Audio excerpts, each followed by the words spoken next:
Mess spectrometry एक analytical technique है। Mess spectrometry को बहुत सारे इसके फंक्शंस हैं। यूजुअली इसमें किसी भी एलिमेंट या किसी भी सब्सटेंस को उसके मास टू चार्ज वैल्यू के बेसिस पे सेपरेट आउट करके एक स्पेक्ट्रोग्राफ की फॉर्म में रिजल्ट्स लिए जाते हैं। और इस टेक्निक की वाइड स्प्रेड एप्लीकेशंस हैं, जिसमें सर्टेन एप्लीकेशंस को यहाँ पे मेंशन करूंगी। एलिमेंटल और isotopic signature of a sample is can be determine कि एक एलिमेंट के कितने आइसोटॉप्स अवेलेबल हैं, इसको डिटरमिन किया जा सकता है। Message of the particular particles end of molecules, जो कोई अगर किसी मॉलिक्यूल अननोन कंपाउंड है या कोई मॉलिक्यूल है उसके पार्टिकल्स मैसेज निकालने हो पार्टिकल्स के, तो उस मैस स्पेक्ट्रोमीटर को यूज कर सकते हैं। Secondly, to elucidate the chemical structure of the molecules. For example, we are provided a unknown sample and we want to know that what type of compounds are part of that sample and what is the chemical structure of the given compounds. तो हम mass spectrometer को use कर सकते हैं। जहाँ तक isotopes की बात है, तो आइसोटॉप्स के रिलेटिव अबंडेंस को जो है मेजर किया जा सकता है और उनके एटॉमिक मैसेज जो है वो भी जानने के लिए हम मैस स्पेक्ट्रोमेट्री का इस्तेमाल कर सकते हैं। मैस स्पेक्ट्रोमेट्री को जानने से पहले इसका प्रिंसिपल देख लेते हैं कि हाउ डज इट वर्क्स। जब भी मैस स्पेक्ट्रोमीटर में कोई सैंपल रन किया जाता है, we need to first volatilise it, मतलब इसको गैसियस फॉर्म में कन्वर्ट करना पड़ता है। गैसियस फॉर्म में पहले किसी भी सब्सटेंस को सैंपल को कन्वर्ट करेंगे, then we need to ionise it. Ionise करने के बाद जब किसी सब्सटेंस के आयंस बनाए जाते हैं, आयनाइजेशन कराई जाती है उसके, मतलब आयंस जनरेट करें, तो उसके लिए हम डिफरेंट टेक्निक्स यूज कर सकते हैं। उसको अल्फा लेजर्स के जरिए से चार्ज आयंस में कन्वर्ट किया जा सकता है, या फिर इलेक्ट्रॉन्स की बम्बार्डमेंट की जाए तो वो इलेक्ट्रॉन्स जो फास्ट मूविंग इलेक्ट्रॉन्स होंगे वो दिए गए सैंपल में से उसके जो वैलेंस शेल के इलेक्ट्रॉन्स हैं उनको उनमें से एक आधा इलेक्ट्रॉन जो है उसको नॉकआउट कर देंगे और एक पॉजिटिवली चार्ज आयन क्रिएट कर देंगे। तो यूजुअली मॉलिक्यूलर केटाइंस प्रोड्यूस होते हैं इन केस ऑफ अगर हम कोई सब्सटेंस कर रहे हो स्टडी। तो ये सबसे पहले तो हमने गैसियस फॉर्म में कन्वर्ट किया सब्सटेंस को, देन उसको आयनाइज किया, और फिर ये जो आयन जो चार्ज आयंस प्रोड्यूस हो गए हैं, इनको हर आयन की एक particular mass to charge value है, ठीक है। और इस मास टू चार्ज वैल्यू की बेसिस पे जो डिफरेंट कंपोनेंट्स हैं सैंपल के, उनको सेपरेट आउट किया जाता है, उनकी जो है ना उनको मेजर किया जाता है। For example, if we are dealing with a compound जिसके हमने मॉलिक्यूलर स्ट्रक्चर को इलुसिडेट करना है, तो मॉलिक्यूल्स को आयनाइज कराया जाएगा। जब मॉलिक्यूल्स को आयनाइज कराएंगे तो कुछ मॉलिक्यूलर आयंस क्रिएट होंगे और कुछ फ्रेगमेंट जो है ना स्मॉल फ्रेगमेंट्स ऑफ मॉलिक्यूल्स बनेंगे जिनके ऊपर चार्ज होगा, ठीक है। तो इस तरीके से हम इसी तरीके से जब किसी सब्सटेंस में आइसोटॉप्स को करना है, तो हर एटम है, एक एटम के जो है ना वो उसमें आप देखते हैं कि न्यूट्रॉन प्रोटॉन इलेक्ट्रॉन एक फिक्स्ड अमाउंट होती है, एक फिक्स्ड क्वांटिटी है सबके अंदर। तो जब आयनाइज करेंगे तो एक particular mass to charge value के आयंस जनरेट होंगे, जिनकी मास टू चार्ज वैल्यू को मेजर करते हुए एक ग्राफ प्लॉट किया जाएगा और उस ग्राफ की से हम रिजल्ट्स डिड्यूस करेंगे। This is how a mass spectrometer works. ये तो हो गया प्रिंसिपल। अब अगर कुछ हिस्ट्री स्टडी करना चाहें तो दो साइंटिस्ट जो कि जिन बड़े ही इंपॉर्टेंट नाम है, Arthur Jeffrey Dempster and F.W. Aston, इन्होंने मास स्पेक्ट्रोमीटर की जो इनिशियल फॉर्म थी, यहाँ पे I have shown you a picture, जो कि इनिशियल टाइम्स में जो मास स्पेक्ट्रोमीटर थी स्पेक्ट्रोमीटर यूज होता था, that was somehow this sort of machine, ठीक है। अब तो इसमें बहुत स्पेशलाइज्ड टेक्निक्स ऐड कर दी गई हैं और इसको एक बड़ी अच्छी जो है फॉर्म आ गई है इसकी। बट इन दो साइंटिस्ट ने they were working on radioactive isotopes. उन्होंने बहुत सारे radioactive and as well as non radioactive elements के आइसोटॉप्स भी मेजर किए, और जो मास स्पेक्ट्रोमीटर था उसके अंदर स्पार्क आयनाइजेशन का मेथड इंट्रोड्यूस कराया। स्पार्क आयनाइजेशन मेथड इनेबल्ड कि वो एलिमेंट्स जो कि सॉलिड स्टेट में एग्जिस्ट करते हैं उनके आइसोटॉप्स की भी स्टडी की जा सके, ठीक है। तो दिस वाज द कंट्रीब्यूशन कि जो साइंटिस्ट डिफरेंट थे उन्होंने किस तरीके से स्पेशलाइज किया इस एनालिटिकल टेक्निक को, इस इंस्ट्रूमेंट को। मैस स्पेक्ट्रोमीटर के जो डिफरेंट कंपोनेंट्स हैं उनके बारे में बताने के लिए हमने एक स्कीमेटिक डायग्राम दिखाई है यहाँ पे। और इस स्कीमेटिक डायग्राम में आप देखें कि first there is sample inlet and then ion source, sample inlet ion source. Ion source के लिए यूजुअली एक हीटेड फिलामेंट यूज किया जाता है, ठीक है। हीटेड फिलामेंट या यूज करेंगे, और उसके बाद है ion acceleration chamber. What is ion acceleration chamber? Usually electrically charge plates होती हैं और इन चार्ज प्लेट्स को जो है ना यूज करते हैं, क्योंकि जब हम कह चुके हैं कि जब आयनाइजेशन कराई जाती है तो पॉजिटिवली चार्ज आयंस क्रिएट किए जाते हैं, तो ये जो पॉजिटिव नेगेटिव चार्ज की ऑपोजिटली चार्ज पार्टिकल जो इलेक्ट्रिकल फील्ड जनरेट करके एक हमें प्लेट्स अवेलेबल होती हैं, तो क्या करेंगी, जो पॉजिटिवली चार्ज आयंस आ रहे हैं they will preferentially move toward the negatively charge plate, और वो परफोरेटेड प्लेट होती है।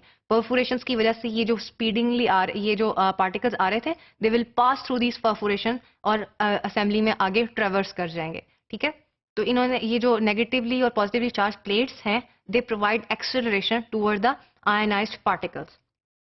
और इसी तरह से जब आयन एक्सेलरेट हो जाए तो उसके बाद मैस एनालाइजर या जो है मैस एनालाइजर या फिर इसको डिफ्लेक्टर कहना बेहतर होगा। डिफ्लेक्टर का रोल जो है ना वो प्ले करता है एक मैग्नेट।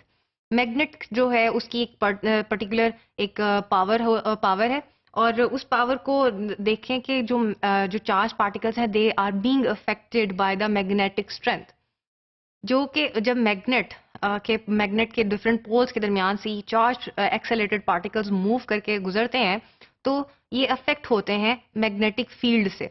अब मैग्नेटिक फील्ड से अफेक्ट होने के बाद they will fall on a mass analyser, और जिसको हम कलेक्टर प्लेट कह सकते हैं। कलेक्टर प्लेट बहुत ही सेंसिटिव प्लेट है, इसको डिटेक्टर भी बोलते हैं।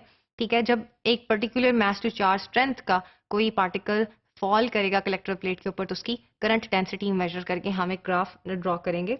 ठीक है, और इसको रिकॉर्डर जो ग्राफ प्लॉटिंग डिवाइस है दैट इज रिकॉर्डर।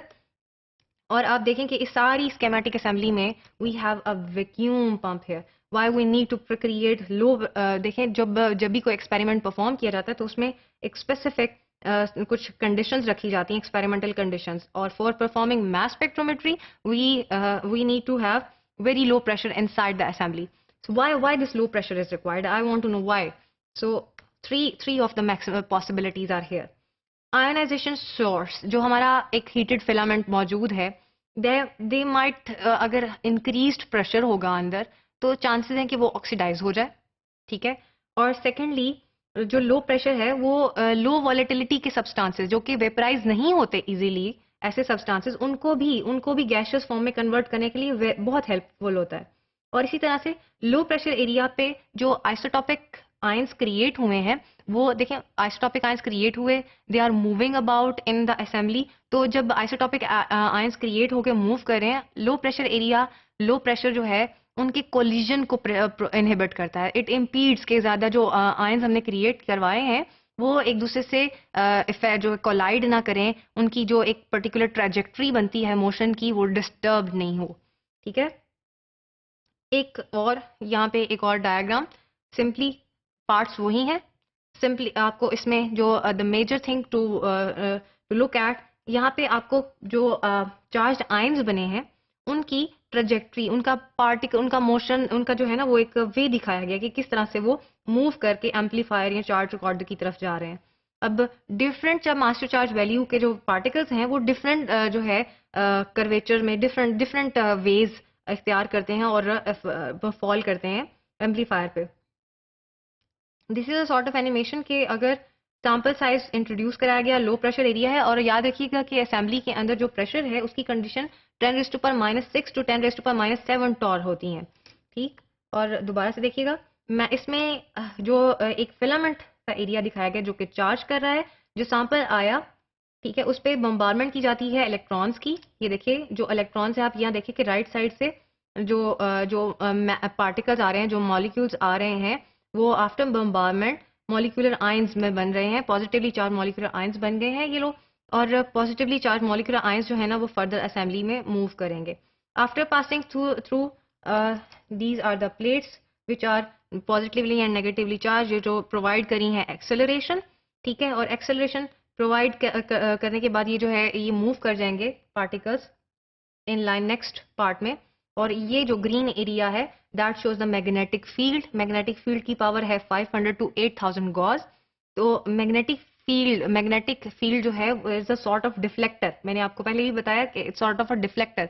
ये डिफ्लेक्ट करता है पाथ ऑफ चार्ज आयंस जो प्रोड्यूस हुए हैं। क्यों डिफ्लेक्ट करता है? आप देखें कि हर आयन की एक particular mass to charge value है, और जो कम मास के पार्टिकल्स हैं, ठीक है, उन पे ये जो मैग्नेटिक फोर्स है वो ज्यादा इफेक्ट करेंगे, वो ज्यादा डिफ्लेक्ट होंगे, उनकी जो ट्रेजेक्ट्री बन रही थी वो ज्यादा जो है ना वो अफेक्ट होगी मैग्नेटिक फील्ड से। लेकिन जो हैवी हैवी जो पार्टिकल्स हैं जिनका मास वैल्यू ज्यादा है, ठीक है, वो मैग्नेटिक फील्ड से इतना ज्यादा अफेक्ट नहीं होंगे, उनका जो डिफ्लेक्शन है वो ज्यादा अफेक्ट नहीं होगा मैग्नेटिक फील्ड से। आफ्टर डिफ्लेक्शन होता क्या है कि एक ही तरह की मास टू चार्ज वैल्यू के जो पार्टिकल्स हैं वो एक ही लाइन में, एक ही साथ, एक ही ट्रेजेक्ट्री में या एक ही सर्कल में कह लें कि वो मूव करते हैं, ठीक है, एक ही सर्कल में मूव करते हैं, एक साथ ट्रेवल करते हैं। और जो कर्वेचर बनता है उनकी मूवमेंट का, उनकी जो सर्कुलर मोशन है after passing to the magnet before falling to the collector plate, उनका एक सर्कुलर जो पाथ बनता है, जो कि उसकी जो कर्वेचर है, radius of curvature, that is affected by both magnetic and electric field. उसके लिए एक मैथमेटिकल इक्वेशन है जो कि हम नेक्स्ट कंसर्न करेंगे। तो अभी जो डिफरेंट चार्ज पार्टिकल्स हैं वो वन बाय वन स्ट्राइक करेंगे कलेक्टर प्लेट को और करंट प्रोड्यूस करेंगे, और उस करंट प्रोड्यूस जो हुआ है उसको ग्राफ्स या पीक्स की फॉर्म में रिकॉर्ड कर लिया जाएगा। अब ये मैथमेटिकल रिलेशनशिप है between mass to charge value और इलेक्ट्रिक एंड मैग्नेटिक फील्ड की strength and meanwhile the radius of circular path. मैंने आपको बताया कि मैग्नेट से पास करने के बाद the particular mass charge value के जो आयंस हैं वो मूव करेंगे सर्कुलर पाथ में, और उस सर्कल का जो कर्वेचर होगा, रेडियस ऑफ कर्वेचर होगा, that is directly proportional to the mass charge value, ठीक है। और इसी तरह से H square strength of magnetic field is also directly proportional toward the mass charge value, E over m, H square R over E. इसमें H denotes the strength of magnetic field, R denotes the radius of curvature, radius of circular path, and E जो है वो strength of electrical field है, ठीक है। अब चलते हैं इंटरप्रिटेशन। मैंने जब last step after passing to the magnet deflection हो गई, सर्कुलर पाथ में एक ही E over m वैल्यू के जो मास चार्ज वैल्यू के पार्टिकल हैं वो मूव कर रहे हैं, और ये जो पार्टिकल हैं एक ही तरह के मास चार्ज वैल्यू के वो पर्टिकुलर पॉइंट पे फॉल करेंगे on the collector plate. For example they fall on different places and they produce current. उस करंट को मेजर कर लिया जाता है और वो करंट की जो स्ट्रेंथ है that is directly proportional to the mass of the iso. For example हम किसी एक एलिमेंट के डिफरेंट आइसोटॉप्स को समझना चाह रहे थे कि कौन से आइसोटॉप्स हैं। तो यहाँ पे नियॉन का जो है वो मास स्पेक्ट्रम दिया गया है। Mass spectrum is a graphical depiction, जो इंटरप्रिटेशन है हमारे मास स्पेक्ट्रोमेट्री में जो भी हुआ उसके बाद जो रिजल्ट्स की डिपिक्शन है is in the form of graph, और इसको मास स्पेक्ट्रम कहा गया है। और इसमें अगर आप देखें on x axis we have atomic mass unit and on the y axis we have fractional abundance. Relative abundance of isotopes is also determined by mass spectrometer. अब वो किस तरह से मेजर करते हैं? एक ही मास टू चार्ज वैल्यू के जो होंगे सैंपल में, एक ही जो आयंस बनेंगे एक ही पर्टिकुलर मास चार्ज वैल्यू के, वो कलेक्टर प्लेट पर एक ही जगह फॉल करेंगे। अब एक ही जगह फॉल करने एक पर्टिकुलर करंट इंटेंसिटी प्रोड्यूस करेंगे। उस इंटेंसिटी को अगर मेजर कर लिया जाए that will be directly proportional to the relative abundance of that particular ion in the given sample. तो ये जो पीक है, किसी भी लाइन की जो पीक है, पीक जो है हमें रिलेटिव अबंडेंस बता रही है।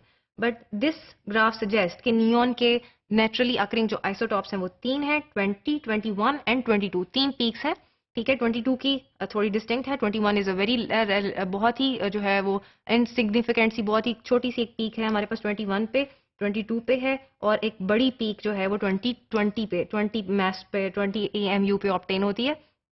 और ये जो significant the bigger peak is called the base peak, ठीक है। और इस बेस पीक का जो लेंथ है, ठीक है, ये लेंथ जो है ना हमें बता रही है कि रिलेटिव अबंडेंस क्या है। सो नियॉन के आइसोटॉप्स में से वो आइसोटॉप जिसका एटॉमिक मास 20 है is relatively abundant in nature rather than the neon 21 and neon 22। इसी तरह से मैंने आपको बताया कि मास स्पेक्ट्रोमीटर एक बहुत ही जबरदस्त किस्म की टेक्निक है जिससे बहुत सारी इंटरप्रिटेशंस की जा सकती हैं। आइसोटॉप्स के मास वैल्यूज डिटरमिन करना, उनकी रिलेटिव अबंडेंस मेजर करना, और इसी तरह से अगर हमारे पास कोई गिवन सैंपल है, हम उसमें मॉलिक्यूल्स का मास डिटरमिन करना चाहते हैं, हम देखना चाहते हैं कि वो उनका क्या मॉलिक्यूलर मास है पार्टिकल्स का, तो वो भी कर सकते हैं। फॉर एग्जांपल इफ हमने कोई ब्रोमीन का सैंपल था, just to show you the different uses of mass spectrometer, एक और मास स्पेक्ट्रम है यहाँ पे ब्रोमीन का, और यहाँ पे जो हमारे पास पीक्स आ रही हैं 160 पे एक सिग्निफिकेंट पीक है जिसको बेस पीक कहते हैं, जब मॉलिक्यूल्स की स्टडी की जाती है तो molecules after ionisation molecular ions और सर्टेन स्मॉलर चार्ज फ्रेगमेंट्स बनाते हैं। जो मॉलिक्यूलर आयन है ना वो बेस पीक देता है। 160 पे जो हमारे पास बिग सिग्निफिकेंट फिगर है, पीक है मास स्पेक्ट्रम में, दैट इज बेस पीक। ठीक है, ये मॉलिक्यूलर आयन से दी है। अब दैट सजेस्ट कि ब्रोमीन का जो मॉलिक्यूल है दैट Br2, ठीक है, दो एटम्स मिलकर एक मॉलिक्यूल बना रहे हैं। So what is the maximum possible contribution के उसमें कौन से दो आइसोटॉप्स हैं जो मिलके कंट्रीब्यूट कर रहे हैं Br2 में। तो बड़ी दो सिग्निफिकेंट सी पीक्स आती हैं एट 79 एंड 81। मीन्स जो नेचुरली अकरिंग Br2 ब्रोमीन का मॉलिक्यूल है that is a combination of bromine 79 and bromine 81 isotopes. ये कुछ इंटरप्रिटेशन थी मास स्पेक्ट्रम की।